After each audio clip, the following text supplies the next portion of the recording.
Assalamualaikum warahmatullahi wabarakatuh. A'udzu billahi minasyaitonir rajim. Bismillahirrahmanirrahim. Alhamdulillah wassalatu wassalamu ala Rasulillah Sayyidina Muhammad bin Abdillah wa ala alihi wa sahbihi wa mawalah.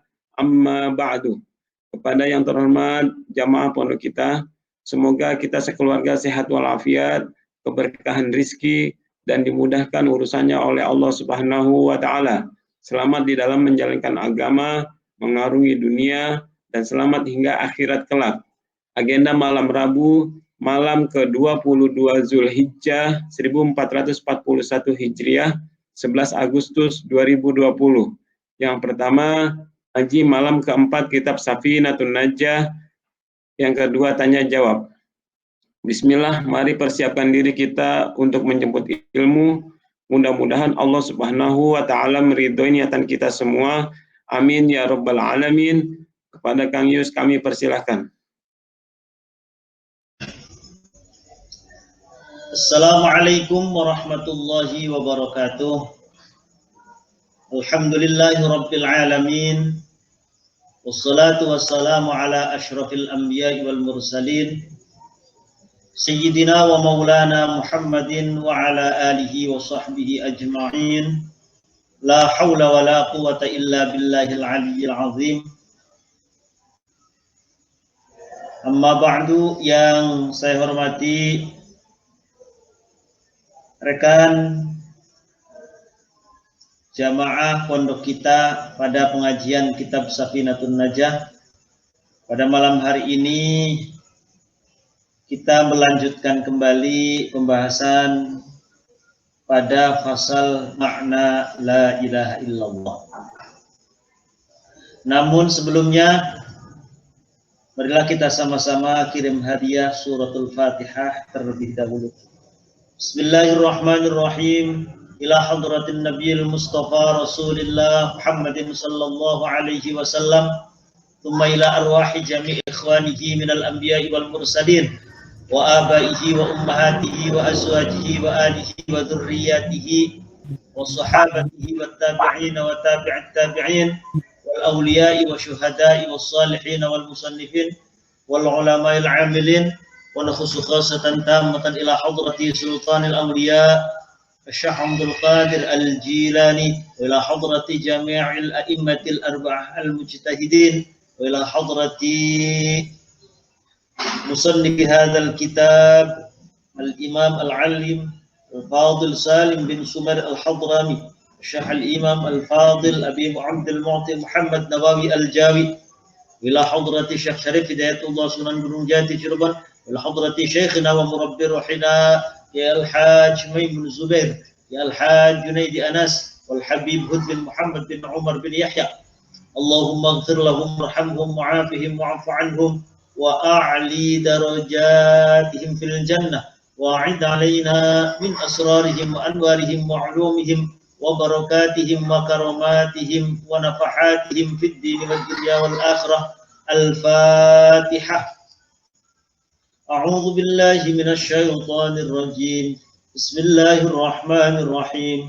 الحمد لله رب العالمين الرحمن الرحيم مالك يوم الدين إياك نعبد وإياك نستعين اهدنا الصراط المستقيم صراط الذين أنعمت عليهم غير المغضوب عليهم ولا الضالين رب اغفر لي ولوالدي آمين. بسم الله الرحمن الرحيم. قال المصنف رحمه الله تعالى ونفعنا بعلومه في الدارين آمين.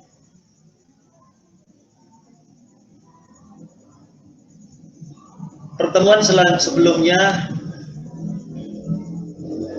bahas tentang rukun iman, yakni rukun iman ada 6: iman kepada Allah,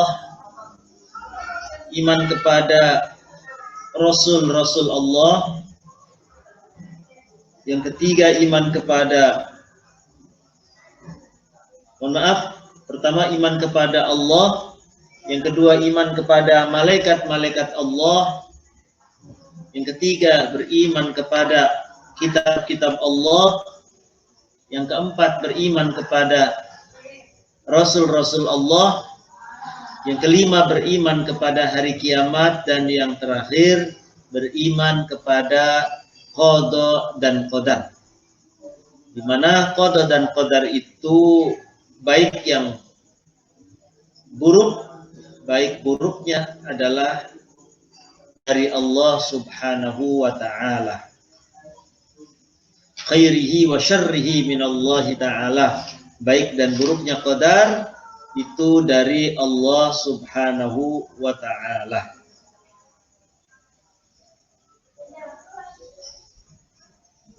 Memang betul secara hakikat beriman kepada qada dan qadar, di mana ketika takdir itu memang buruk, maka takdir buruk itu sejatinya memang berasal dari Allah. Namun sebagai ta'adduban, sebagai tata krama, terkadang ada bahasa jika ini memang baik semata-mata dari Allah, dan jika ini tidak baik semata-mata dari saya. Artinya ini sebagai bagian dari ta'adduban, tata krama kita kepada Allah Subhanahu wa ta'ala, tanpa mengurangi keyakinan kita bahwa takdir yang buruk sekalipun itu adalah dari Allah Subhanahu wa ta'ala. Selanjutnya adalah faslun. Faslun utawi iki iku fasal. Faslun utawi iki iku fasal makna la ilaha illallah, utawi artine kalimat la ilaha illallah. Makna la ilaha illallah utawi artine la ilaha illallah iku la ma'buda bihaqqin fil wujudi illallah. La ilaha illallah, kalau waqaf, kalau tidak waqaf la ilaha illallah. Jadi tidak boleh dibaca la ilaha illallah, tapi la ilaha illallah. Makna la ilaha illallah utawi artine la ilaha illallah ikulah ma'buda orana pangeran kang wajib disembah. La ma'buda ora ana pangeran kang wajib disembah. La ma'buda ora ana pangeran kang wajib disembah. Bihaqqin kelawan hak. Bihaqqin kelawan hak. Fil wujudi ing dalam wujude. Bihaqqin kelawan hak. Fil wujudi ing dalam wujude. Illallahu angin Gusti Allah. La ma'buda orana pangeran kang wajib disembah. Bihaqqin kelawan hak, kelawan benar. Bil wujudi ing dalam wujude. Illallahu angin Gusti Allah. Arti la ilaha illallah adalah tidak ada Tuhan yang wajib disembah secara benar kecuali Allah Subhanahu wa ta'ala. Memang kalimat la ilaha illallah adalah kalimat sakti. Kalimat sakti. Di mana dalam sebuah hadis dikatakan man qala la ilaha illallah dakhalal jannah. Barang siapa mengucapkan la ilaha illallah maka pasti dia akan masuk surga. Nah, arti dari la ilaha illallah adalah tidak ada Tuhan yang wajib disembah secara benar kecuali hanya Allah Subhanahu wa ta'ala. Ini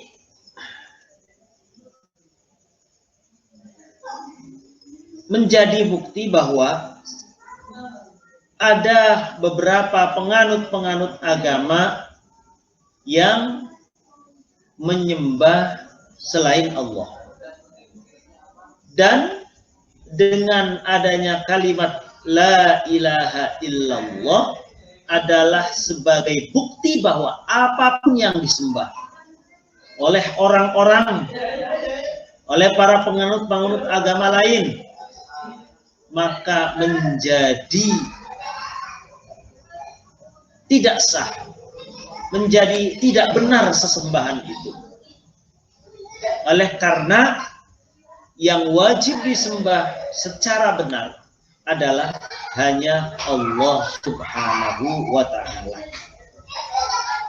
Ini sebagai bagian dari keyakinan kita sebagai umat Islam dan fondasi yang sangat penting dan kalimat yang sangat penting. Betapa pentingnya kalimat ini tidak hanya bisa diungkapkan dengan tulisan, tidak hanya diungkapkan dalam bentuk tulisan ataupun katakanlah sebagai hanya simbol-simbol belaka, tetapi kalimat la ilaha illallah haruslah tertanam dalam hati, harus benar-benar menjadi pegangan yang kuat, yang tidak boleh goyah hanya karena godaan apapun.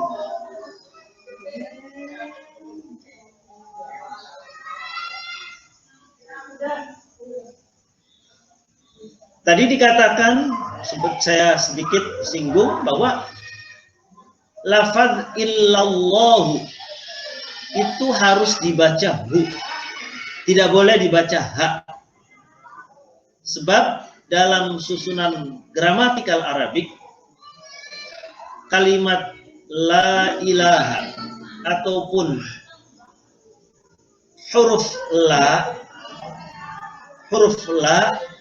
itu ta'malu amala inna, beramal sebagaimana huruf inna tansibul isma wa tarfa'ul khobar.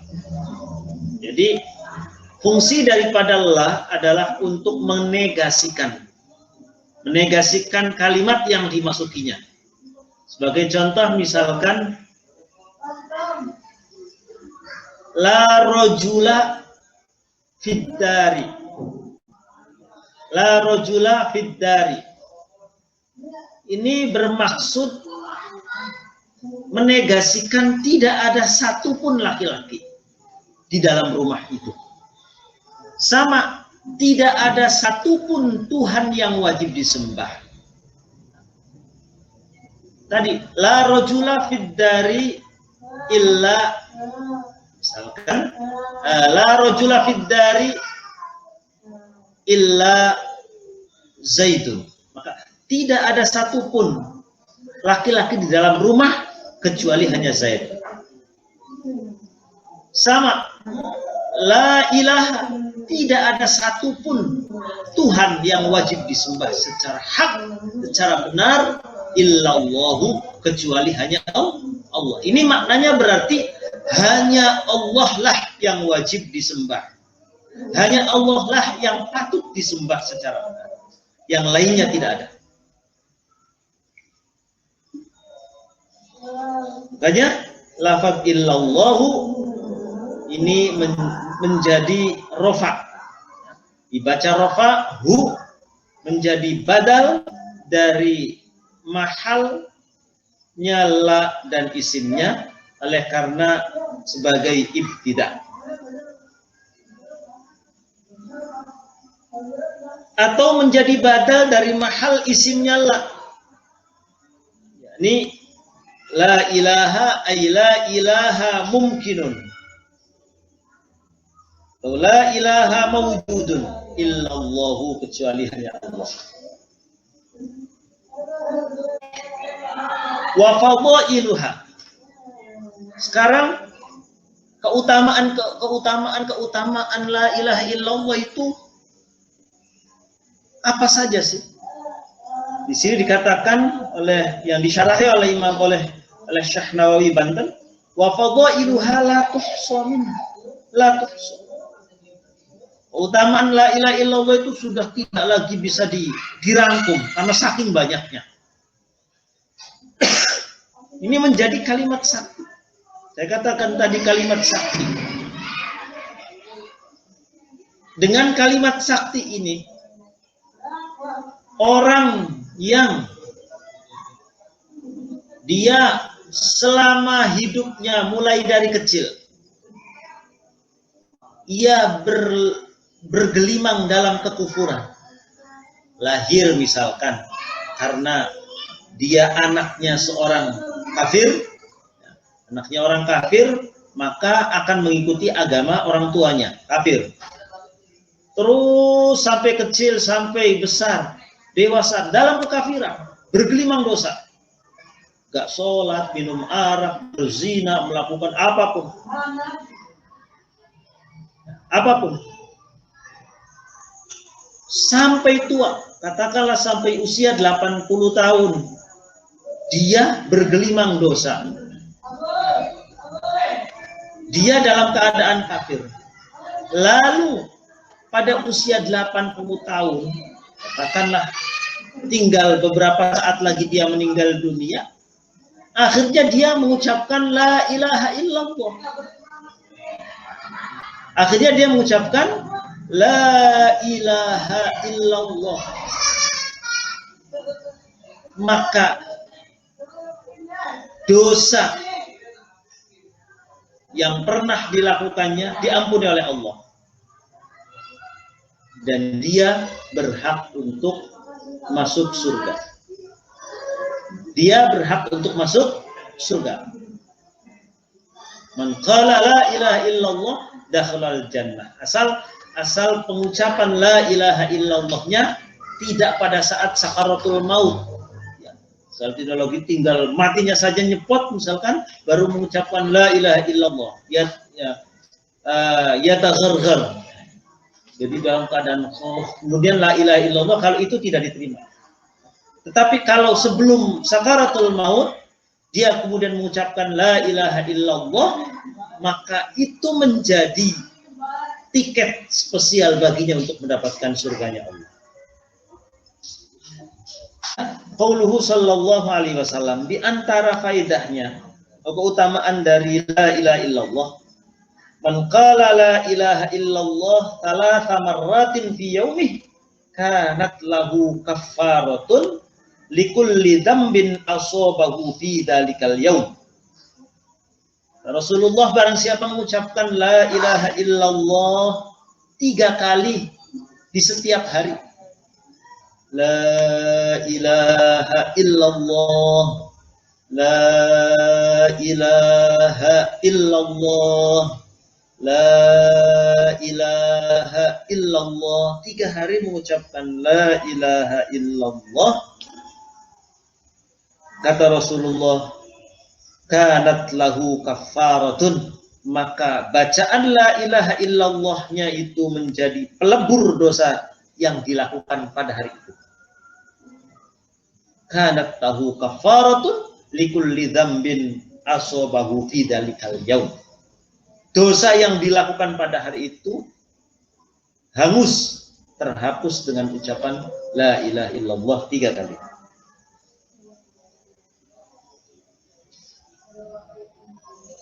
Wa an Ka'bil Ahbar, diriwayatkan dari Ka'ab bin Ahbar radhiyallahu anhu, auhallahu ta'ala ila Musa fit Taurat, bahwa Allah Subhanahu wa ta'ala berwahyu, berfirman dalam kitab Taurat memberikan wahyu kepada Nabi Musa dalam kitab Taurat. Di antaranya ada ajaran dalam kitab Taurat seperti ini. Laula man yaqulu la ilaha illallah la sallattu jahannam ala ahli dunya. Andaikan tidak ada orang yang mengucapkan la ilaha illallah, aku kuasakan neraka jahanam kepada penduduk dunia. Artinya, maka penduduk dunia itu semuanya akan masuk dalam nerakanya Allah. Qala Suhaimi, afdalul asya al-iman. Kata Imam Suhaimi, paling utama-utamanya sesuatu adalah iman.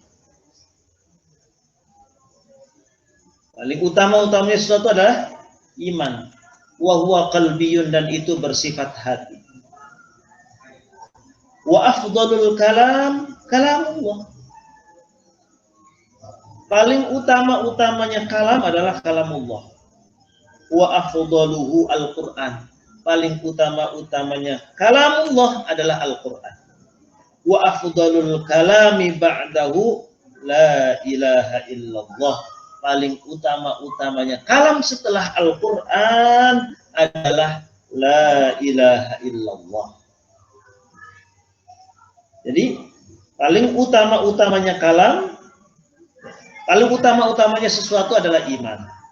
Paling utama-utamanya kalam adalah kalamullah. Paling utama-utamanya kalamullah adalah Al-Qur'an. Paling utama-utamanya kalamullah setelah Al-Qur'an adalah la ilaha illallah.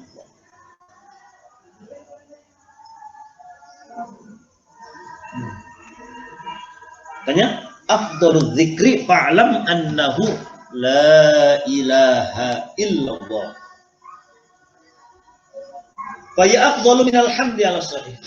Laqad la ilaha illallah itu lebih utama dari alhamdulillah menurut qaul yang sahih. Li annaha tanfil kufra, oleh karena la ilaha illallah itu meniadakan, menegasikan kekufuran. Wa qala ba'duhum inna kalimata la ilaha illallah 12 harfan. Sungguhnya kalimat la ilaha illallah itu ada 12 huruf. Jadi la ilaha illallah itu kalau dihitung ada 12 huruf. Lam, alif, hamzah, lam, ha, kemudian alif, lam, alif, alif, lam, lam, ha. Itu ada 12 huruf. Jadi kalimat la ilaha illallah itu hurufnya ada 12. Fala budda annahu wajaba biha 12. Dari 12 kalimat dari 12 huruf yang terdapat pada la ilaha illallah itu berkonsekuensi 12 hal. Dari 12 hurufnya la ilaha illallah ada konsekuensi 12 hal, 12 kewajiban. 12 fardhatan. Jadi dengan seseorang mengucapkan la ilaha illallah yang jumlah hurufnya ada 12, maka dia wajib memiliki ataupun memenuhi 12 hal pula. Sittatun zahiratun wa sittatun batinatun. Itu konsekuensinya 6 yang bersifat lahiriah, 6 yang bersifat batiniah. Amma zahirah, adapun yang bersifat lahiriah, 6 hal konsekuensi dari la ilaha illallah yang bersifat lahiriah. Pertama adalah tahirah, bersuci. Bersuci, lahiriah. Ya, bersuci, mandi, wudu, membersihkan najis habis pipis, habis BAB, kemudian membersihkan diri dan lain sebagainya, itu at-tahirah. Yang kedua salat. Ya, yang kedua salat. 3 zakat, keempat puasa, kelima haji, keenam jihad. Ya, jihad. Jihad di sini bukan hanya jihad melawan orang-orang kafir, yang oleh Rasulullah jihad orang-orang kafir itu dikatakan dengan jihad al-asghar, jihad kecil, tetapi jihad yang bisa dilakukan oleh siapa saja, dan itu termasuk kategori jihadul akbar, yakni apa? Yakni jihad melawan hawa nafsu. Jadi pertama bersuci, kedua sholat, puasa, zakat, haji, kemudian jihad.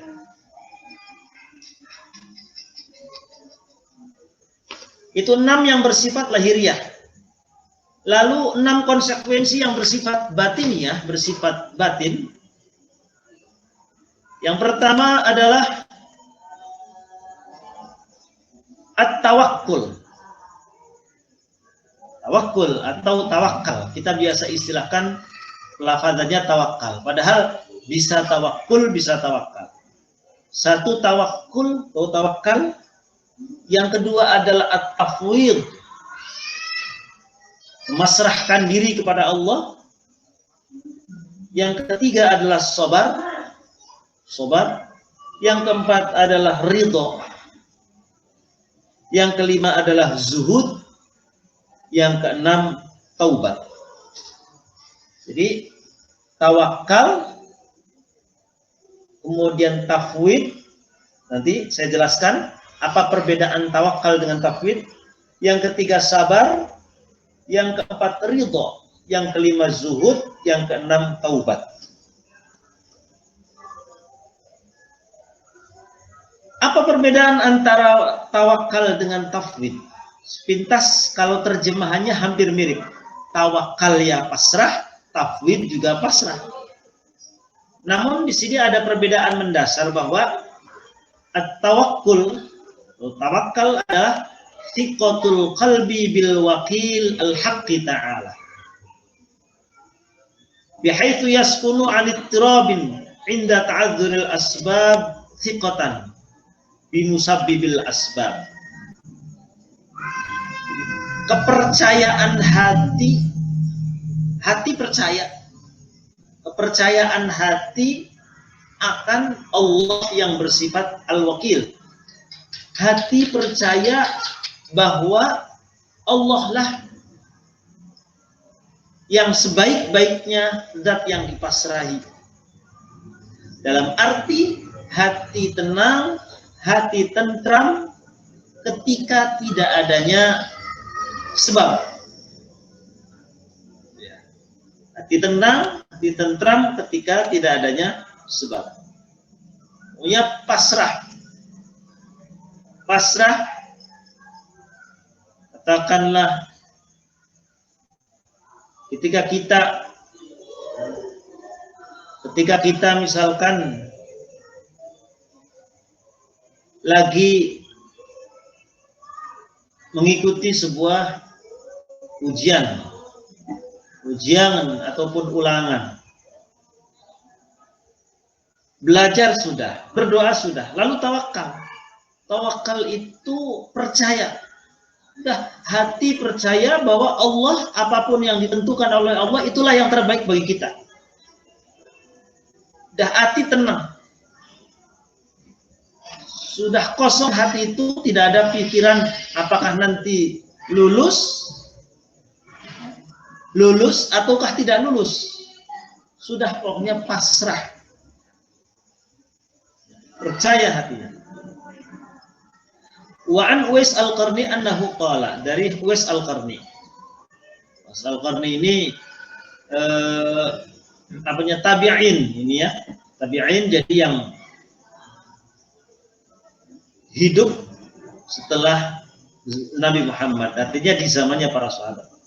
Kata Uwais, "Law 'abadtallaha 'ibadata ahli samawati wal ardh, la yaqbalullahu minka hatta takuna aminan bima takafallahu min amri rizqi.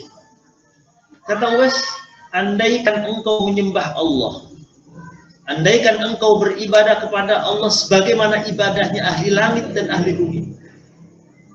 Jadi beribadah kepada Allah, siang hari berpuasa, sholat, sunnah semua dilakukan. Sebagaimana ibadahnya ahli langit, malam hari digunakan untuk tahajud, semuanya dilakukan. Maka Allah tidak akan menerima ibadahmu. Sehingga kamu benar-benar merasa aman.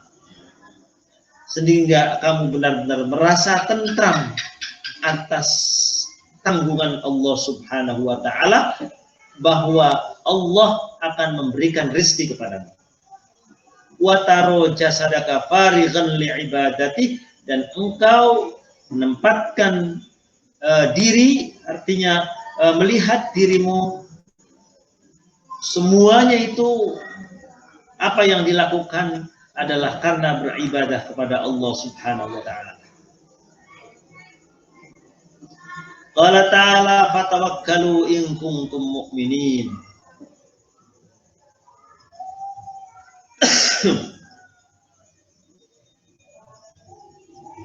Pasrah. Lau tawakkaltum 'ala Allah ta'ala haqqa tawakkulihi.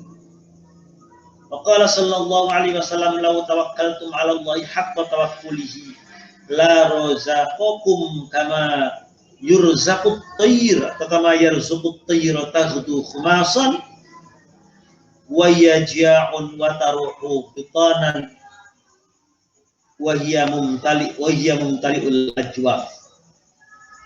Andaikan engkau tawakal kepada Allah dengan sebenar-benarnya tawakal, maka Allah akan memberikan rizki padamu sebagaimana Allah memberikan rizki kepada seekor burung.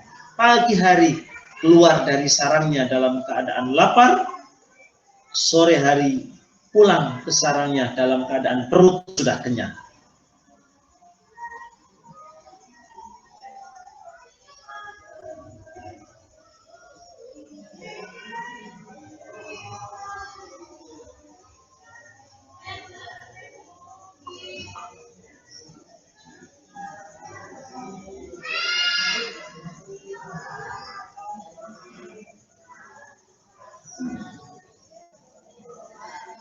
Wal makna alau amadtum 'ala Allah fi dhihabikum wa maji'ikum wa tasarrufikum wa 'alimtum anna al-khaira bi yadi lam tansarifu illa ghanimina salimina wala aghnakum at-tawakkul 'ala Allah 'ala al-idtikhari kat-tayri.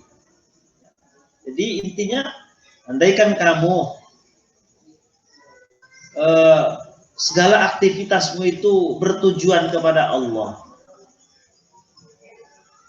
segala aktivitasmu tujuannya hanya kepada Allah. Kamu pergi keluar rumah, datang, kemudian kalian dalam melakukan aktivitasnya dan meyakini bahwa segala kebaikan itu ada pada Allah, maka akan dijamin kalian berkecukupan dalam keadaan selamat, dan Allah akan memberikan kecukupan kepadamu sebagaimana Allah memberikan kecukupan kepada seekor burung.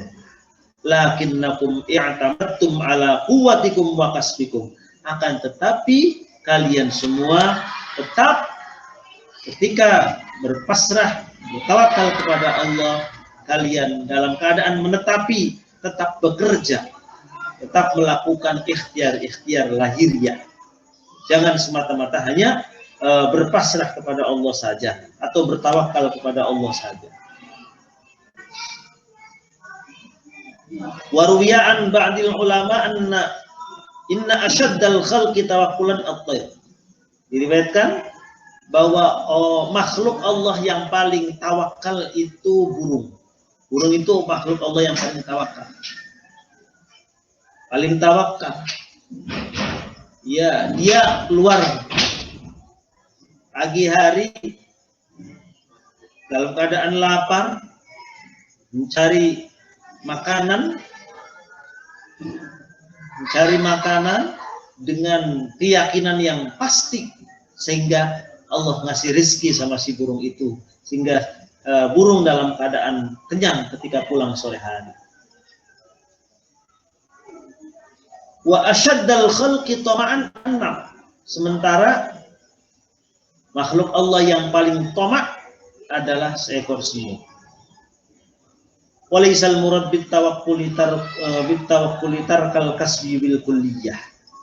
Dan yang dimaksud dengan tawakul itu jangan sampai meninggalkan al-kasb, meninggalkan ikhtiar-ikhtiar, usaha-usaha untuk memperoleh dan menggapai rezekinya Allah. Wasuilal Imam Ahmad radhiyallahu anhu an rajulin jalasa fi baitihi atau fil masjid. Wa qala la a'malu syai'an hatta ya'tini rizqi. Ada suatu saat Imam Ahmad bin Hanbal ditanya tentang ada seorang laki-laki ini nggak keluar rumah, nggak kerja, nggak apa, kerjaannya cuma di dalam rumah aja, atau kerjaannya itu di masjid aja, zikiran saja, sholat aja, nggak kerja, nggak apa. Kemudian ditanya, jawabnya la a'malu syai'an hatta ya'tini rizqu. Saya sih udah nggak mau kerja apa-apa, nanti juga sampai rezeki itu nanti akan menyamperiku, rezeki itu akan mendatangiku. Apa jawab Imam Ahmad? Hadza rajulun jahilal ilma. Orang laki-laki yang bodoh, tidak mengerti tentang ilmu.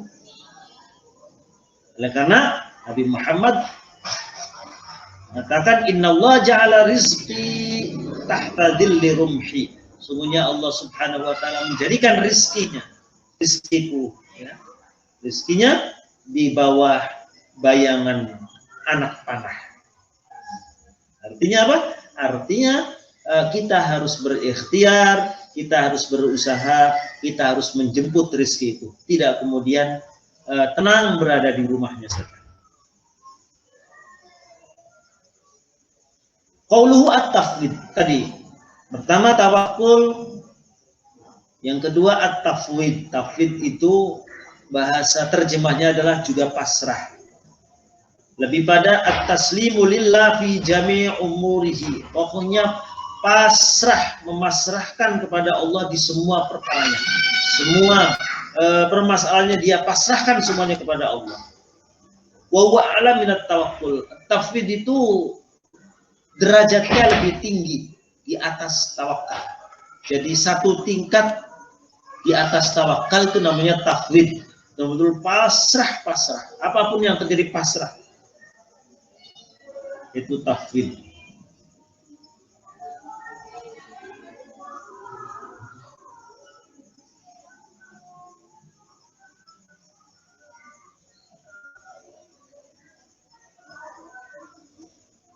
Selanjutnya adalah sabar, ya.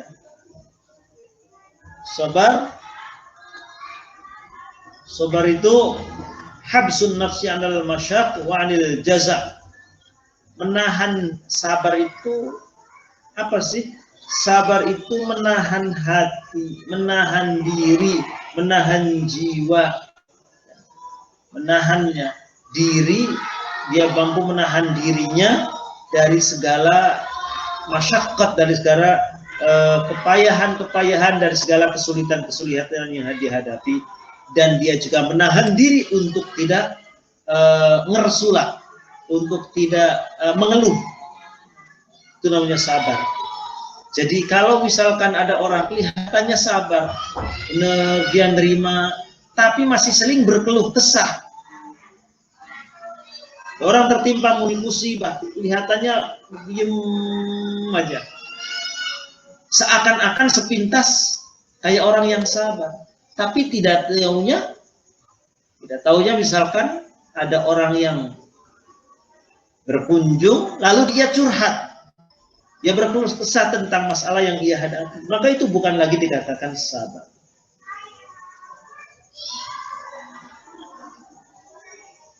Kemudian ridho, ini kekayaan hati. Ridho itu hati kaya. Kayanya hati akan pembagian Allah Subhanahu wa ta'ala.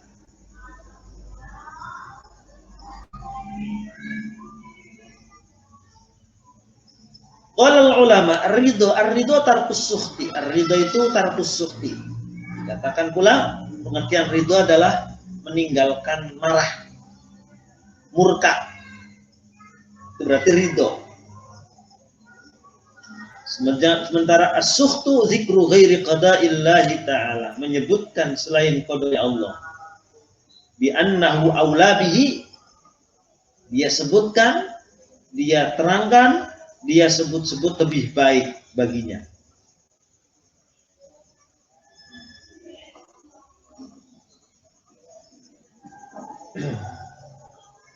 Diriwayatkan man lam yarda bi qada'i wa lam yasbar walam yasbir ala balai walam yashkur ala na'mai falyakhudh rabban siwaya. Walam yarda, barang siapa ia tidak ridho dengan qada'ku, walam yasbir ala balai, dia tidak sabar atas cobaanku, walam yashkur ala na'mai, dan tidak bersyukur atas nikmat-nikmatku, falyakhudh rabban siwaya, maka carilah Tuhan selainku. Ini ancaman dari Allah, ini penegasan dari Allah terhadap qadanya Allah, ketentuannya Allah harus ridho, ujiannya Allah harus sabar, terhadap nikmatnya Allah harus disyukuri.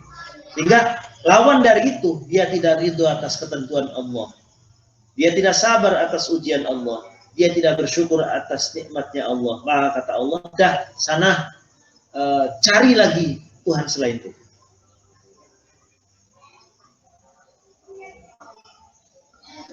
Kemudian selanjutnya, amaliyah batin adalah zuhud. Zuhud. La yakuna bima fi aidin nasi awthaqu minhu bima indallah.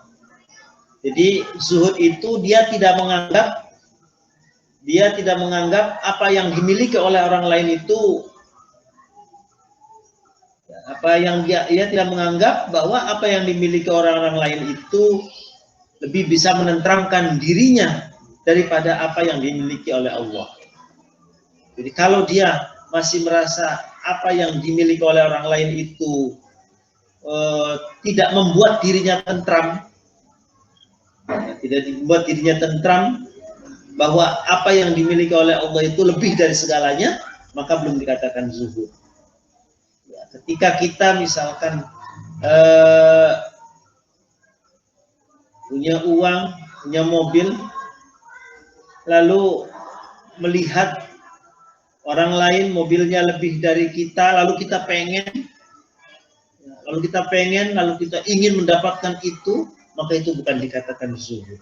Jadi orang zuhud itu tidak lantas dia berada dalam keadaan kemiskinan, tidak, tapi dia mempercayai dan meyakini bahwa apa yang dimiliki Allah itu lebih dari segalanya dan lebih menentamkan jiwanya. Kemudian yang terakhir adalah taubat.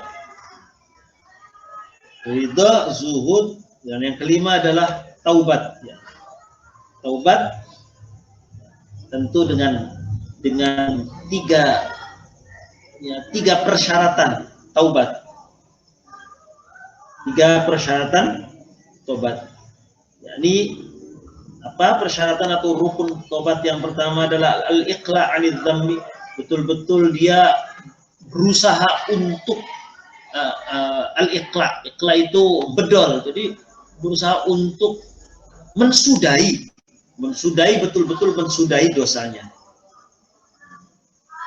Dia katakanlah betul-betul sudah tidak akan pernah melakukan lagi dosa tersebut.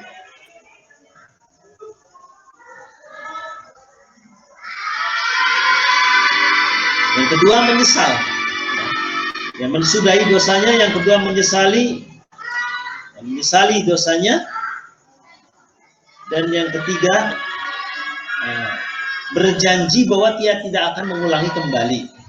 Berjanji al-azmu ala alla ya'uda ila mithliha. Jadi pertama betul-betul mensudahi dosa yang pernah dilakukan, lalu menyesal, dan yang ketiga bertekad untuk tidak mengulangi kembali dosa tersebut. 3 rukun taubat inilah yang bisa menjadikan taubatnya itu diterima oleh Allah Subhanahu wa Ta'ala. Baik, jamaah pondok kita yang dimuliakan oleh Allah, itulah seputar tentang makna la ilaha illallah, bahwa la ilaha illallah adalah sebuah kalimat sakti yang dengan mengucapkan tersebut maka menjadi ia sudah memegang tiket surga. Miftahul jannah la ilaha illallah. Lalu pula bahwa la ilaha illallah itu jumlah hurufnya ada 12. 12 ini berkonsekuensi ketika orang mengucapkan la ilaha illallah, berkonsekuensi harus memenuhi 12 hal. 6 yang bersifat lahiriah, 6 yang bersifat batiniyah. 6 yang bersifat lahiriah itu adalah bersuci, sholat, puasa, zakat, haji, dan jihad. 6 yang bersifat batiniah adalah tawakal, tafwid, sabar, ridho, zuhud, dan taubat. Mudah-mudahan bermanfaat pada pertemuan kali ini. Insyaallah kita bertemu kembali dalam kajian kitab Safinatun Najat. Wallahul muwaffiq ila aqwamit thoriq. Wallahu a'lam. Al-Fatihah. A'udzu billahi minasyaitonir rajim. Bismillahirrahmanirrahim. Alhamdulillahi rabbil alamin. Arrahmanir rahim. Maliki yaumiddin. Iyyaka na'budu wa iyyaka nasta'in. Ihdinas siratal mustaqim. Shiratal ladzina an'amta 'alaihim ghairil maghdubi 'alaihim waladdallin. Sekian Mas Ari. Assalamualaikum warahmatullahi wabarakatuh.